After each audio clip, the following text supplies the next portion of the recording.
Hello friends, हमारी इस class का टॉपिक है फंक्शन। हमने अपनी प्रीवियस क्लासेस में रिलेशन के बारे में पढ़ा था। So I request you before starting with the function please go through all those classes because only then you will have a better understanding of function.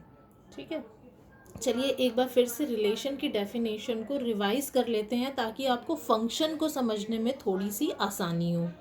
ठीक है, the simplest definition of relation is let A and B be two sets, then a relation R from set A to set B is a subset of A cross B. Yani a relation is nothing but a subset of the Cartesian product of the two sets A and B, where the elements of R is of type AB, A belongs to A and B belongs to B, and we say that A is related to B by relation R. ठीक है, this is the relation. अगर आपको relation में कुछ भी doubt है तो आई request you पहले वो डाउट क्लियर कीजिए ताकि आपको फंक्शन टॉपिक अच्छे से समझ में आ जाए। ठीक है, ये हमारी रिलेशन की डेफिनेशन थी। Relation in a simplest term is nothing but a subset of the Cartesian product of two set, and we defined R from A to B as a elements of order R has a elements of ordered pair A B where A belongs to A and B belongs to B.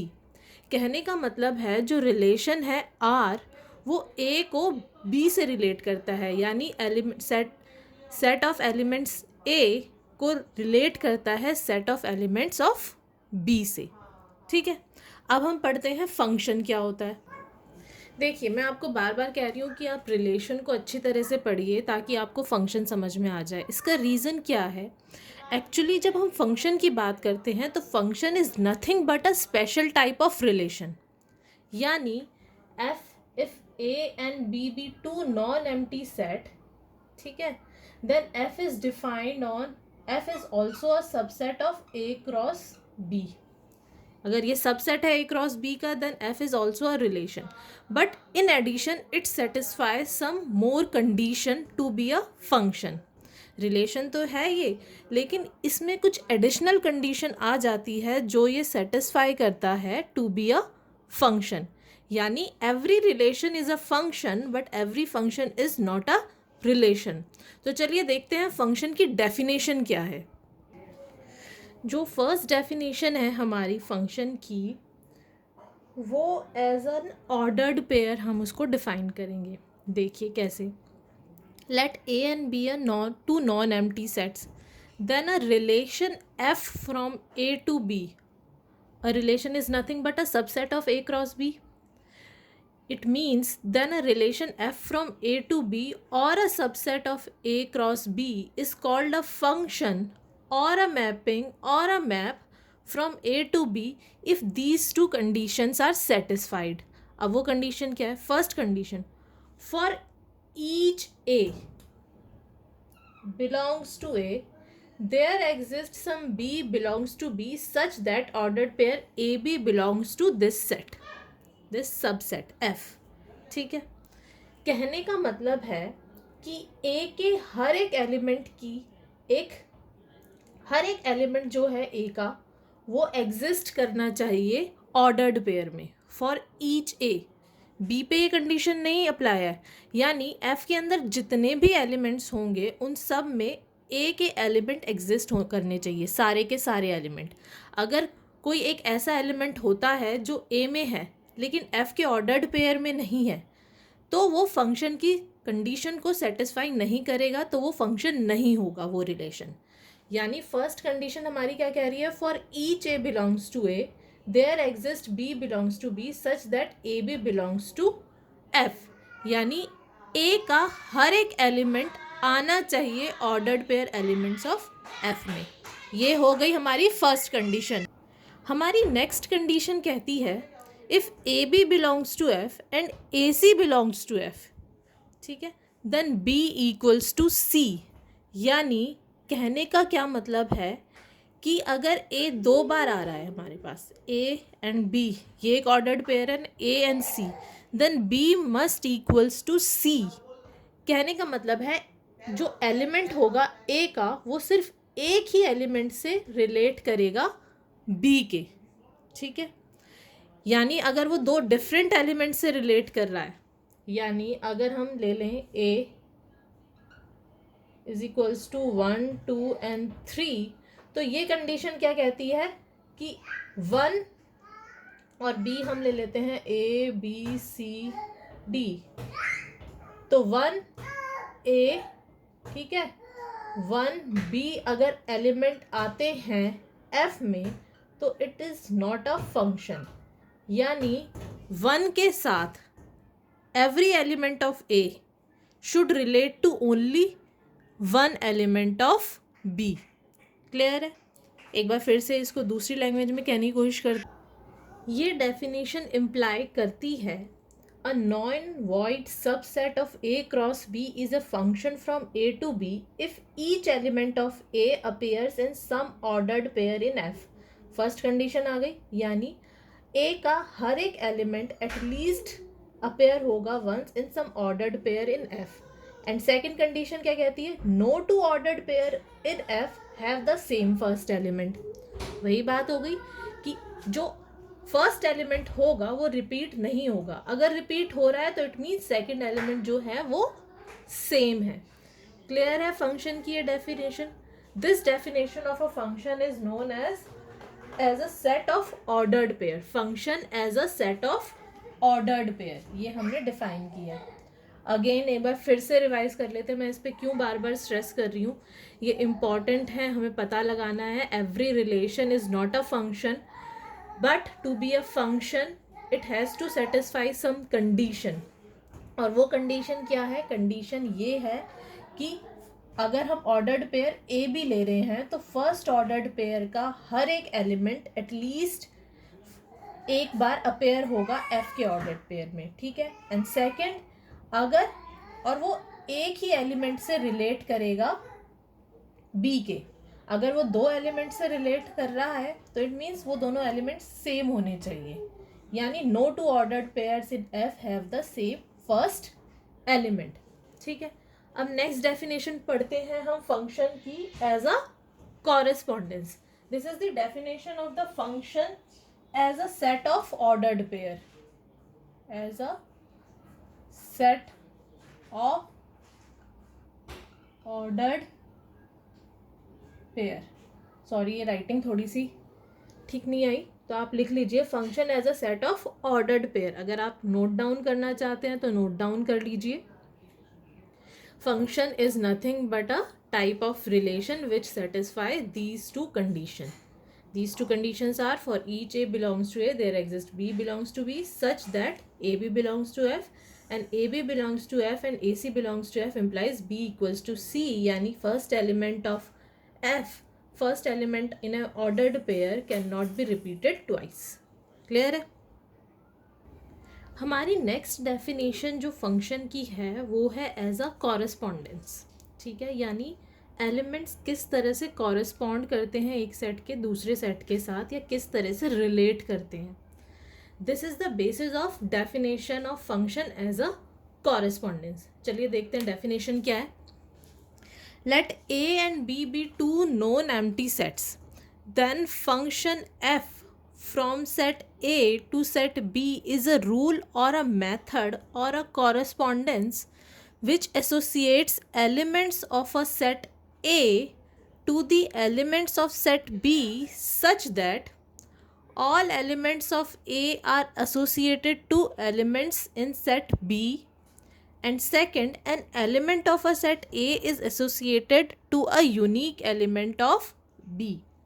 कहने का मतलब है अगर हमारे पास 2 non empty set है A and B, तो function हम डिफाइन करते हैं from set A to B, यानी हम एलिमेंट्स ऑफ A रिलेट करते हैं एलिमेंट्स ऑफ B से बाय दिस रूल, जहाँ पे ये दोनों कंडीशन सेटिस्फाई होती है। और वो कंडीशन क्या है कि ए के सारे एलिमेंट्स जो होंगे वो कुछ एलिमेंट्स से एसोसिएट होंगे बी के।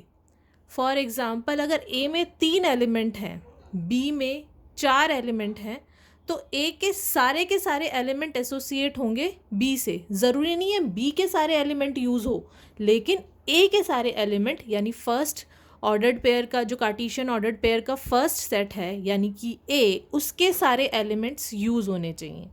ठीक है, ये हो गई हमारी फर्स्ट कंडीशन जो हमने डेफिनेशन में देखी थी. फंक्शन की डेफिनेशन में एज एन ऑर्डर्ड पेयर की for each A there exist some B such that A B belongs to F. ये फर्स्ट कंडीशन वही है.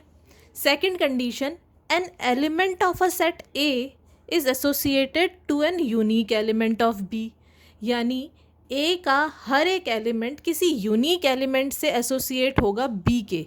यानी ऐसा नहीं है अगर मैं ए ले रही हूँ, यही मैंने फिर से वही बात आ जाती है कि ए का जो एलिमेंट है वो किसी भी ऑर्डर्ड पेयर में रिपीट नहीं होगा.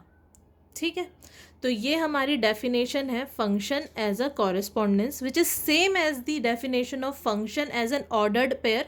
बस कहने का तरीका थोड़ा सा अलग है. ठीक है, यहाँ पे हम उसको डिफाइन कर रहे हैं on the basis of how the elements are related of first set to the second set. First set के एलिमेंट सेकंड सेट से किस तरह से रिलेट कर रहे हैं, और वहाँ पे हमने ऑर्डर्ड पेयर के बेसिस पे फंक्शन को डिफाइन किया था.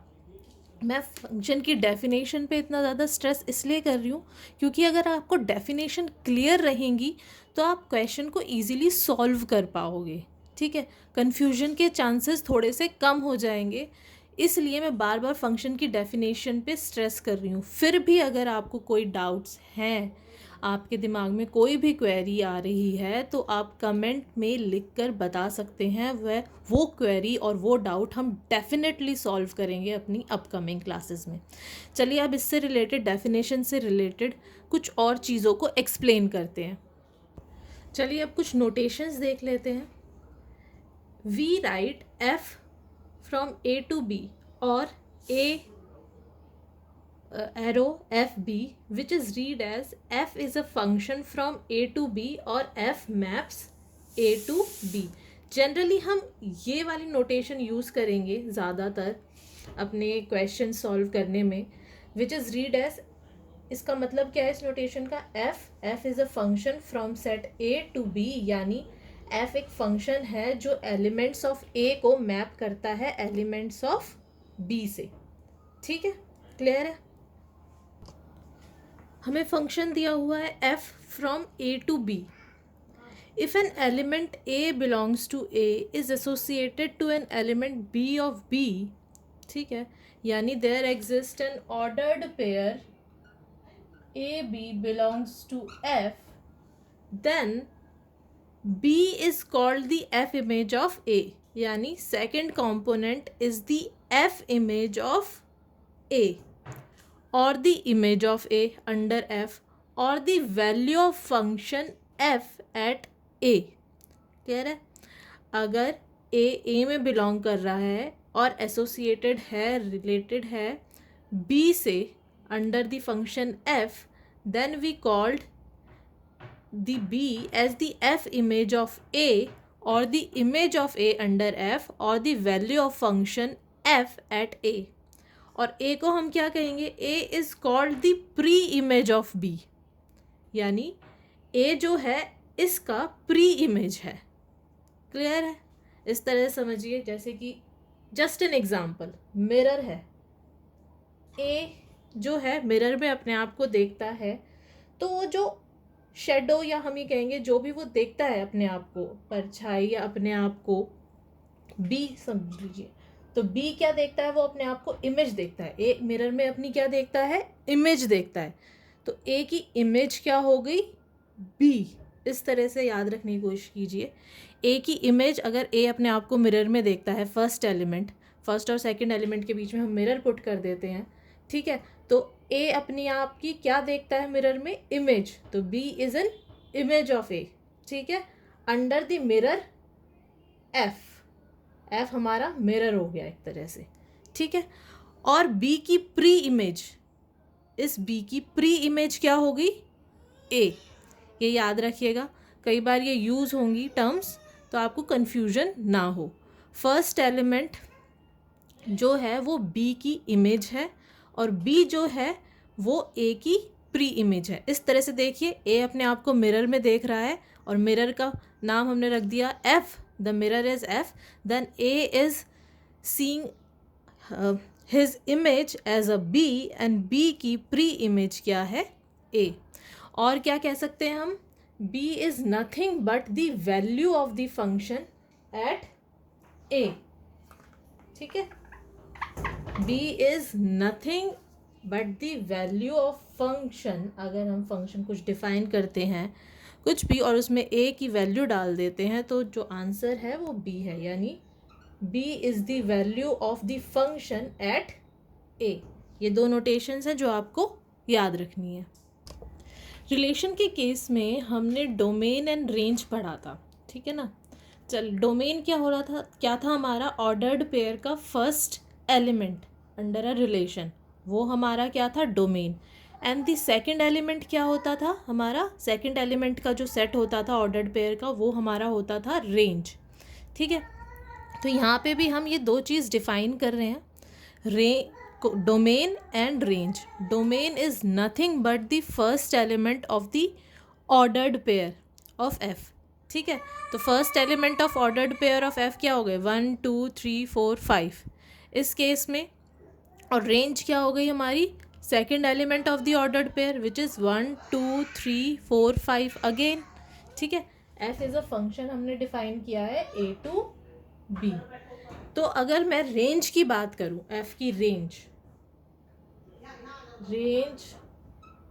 ऑफ एफ, सॉरी पहले डोमेन की बात करते हैं। Domain of F is the first element of the ordered pair of the F, है ना। तो वो क्या होंगे, X such that X belongs to A. ठीक है, रेंज क्या हो गई, range of F Y such that Y belongs to B. ठीक है, और इसको इस तरीके से नहीं लिखते, डोमेन हो जाएगा ये एक्स वाई एक्स, इसमें सॉरी ये आ जाएगा आपका, इस तरीके से गलत डिफाइन किया। Domain of F is x such that x, y belongs to a cross b, और रेंज क्या हो जाएगी, y such that x y belongs to a cross b। यानी फर्स्ट एलिमेंट जो है ऑर्डर्ड पेयर का वो हमारा क्या हो गया, डोमेन, एंड सेकंड एलिमेंट हमारा क्या हो गया, रेंज। क्लियर है, डोमेन और रेंज में आपको फर्क समझ में आ गया। अच्छा, यहाँ पे देखिए, ये चीज़ हमने अभी पिछली नोटेशन में क्या पढ़ा था कि F of A is equals to B, यानी वाई की F of X is equals to Y लिख सकती हूँ मैं। तो यहाँ पे वाई की जगह मैं इस तरह से भी लिख सकती हूँ, इसको मैं इस तरह से भी डिफाइन कर सकती हूँ रेंज को, एफ ऑफ एक्स, ठीक है, such that X belongs to A. यानी वो सारे एलिमेंट जिस पे मैंने ए के वो सारे एलिमेंट जिस पे मैंने एफ अप्लाई कर दिया है, एफ मैपिंग कर दी है, एफ से रिलेट कर दिया है एक्स के एलिमेंट्स को, तो वो सारे एलिमेंट्स कौन से होंगे, रेंज में आएंगे एफ में। ठीक है, अब ये दो चीज़ तो हमने पढ़ ली थी, अब एक और चीज़ है पढ़ने वाली, कोडोमेन। ये मैंने जो सब लिखा है वो आपको समझाने के लिए लिखा है, कोडोमेन, ध्यान से समझिएगा। अब देखिए, हमने डोमेन क्या डिफाइन की थी, first element of the ordered pair. ठीक है, वो डोमेन होते हैं एफ का। अब अगर हम फंक्शन की डेफिनेशन को रिकॉल करें तो हमने कहा था कि ए के सारे एलिमेंट किसी ना किसी ऑर्डर्ड पेयर में आने चाहिए एफ के, यानी हमारी डोमेन जो हो गई is nothing but the whole set A, क्योंकि ए का हर एक एलिमेंट किसी ना किसी ऑर्डर्ड पेयर का फर्स्ट एलिमेंट है। क्लियर है डोमेन। रेंज हमारी क्या हो गई, वो वाले एलिमेंट्स, ठीक है, ए के जो बी से रिलेटेड है। ठीक है, अब हमने जो पिछला एग्जाम्पल लिया था 1 1 2 2 3 3 3 4 5 एंड बी हमने लिया था 1 2 3 4 5 6 7 8। तो देखिए हमारी बात यहाँ पे ध्यान से, हमने फंक्शन क्या डिफाइन किया था, 1 1 2 2 3 3 4 4 5 5, यानी इसकी जो डोमेन है, डोमेन सेट क्या हो गया, 1 2 3 4 5, ये सारे ही एलिमेंट आने चाहिए, तो डोमेन इज नथिंग बट ए। ठीक है, अब जो हमारी रेंज है, रेंज क्या है, रेंज में हमारी 1 2 3 4 5 है। ठीक है, which is contained in B, whole B तो नहीं है ना, यानी रेंज क्या हो गई, रेंज वो वाले एलिमेंट्स हो गए जो ए के एलिमेंट से रिलेटेड हैं। ठीक है, अब आ जाता है हमारा codomain. Codomain is nothing but the whole set which is codomain, जो है पूरा का पूरा जो हमारा बी है वो कोडोमेन कहलाएगा। यानी रेंज जो है हमारी एफ की ऑलवेज कंटेन्ड और इक्वल टू होगी हमारे सेकंड ऑर्डर्ड पेयर के सेट के, यानी बी के। ठीक है, हमने इस केस में देख लिया हमारी जो कोडोमेन है that is a super set, और I can say the range is a subset of B. तो बी जो है हमारा पूरा का पूरा सेट, इसको हम कहेंगे कोडोमेन, और इसके वो एलिमेंट्स जो ए के एलिमेंट से रिलेटेड हैं that is the range of F. Clear है डोमेन, रेंज और कोडोमेन में डिफरेंस?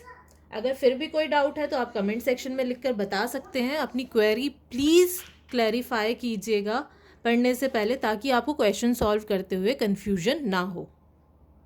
हमारी आज की क्लास में हम सिर्फ फंक्शन की डेफिनेशन और जो नोटेशन हमने बताई है यहीं तक पढ़ेंगे। आई अगेन रिक्वेस्ट यू और insist you to go through the definition, understand it, cram it, revise it, but इसको समझिए, तभी हम आगे बढ़ेंगे, तभी हमें आगे आने वाले क्वेश्चंस जो हैं बहुत इजी लगेंगे। अगर फिर भी आपके कोई डाउट्स हैं तो आप बता सकते हैं, बट आज की क्लास में हमने सिर्फ और सिर्फ फंक्शन की डेफिनेशन पढ़ी है और उससे रिलेटेड कुछ टर्म्स पढ़ी हैं, ताकि आप इसको अच्छे से समझ जाएं। चलिए।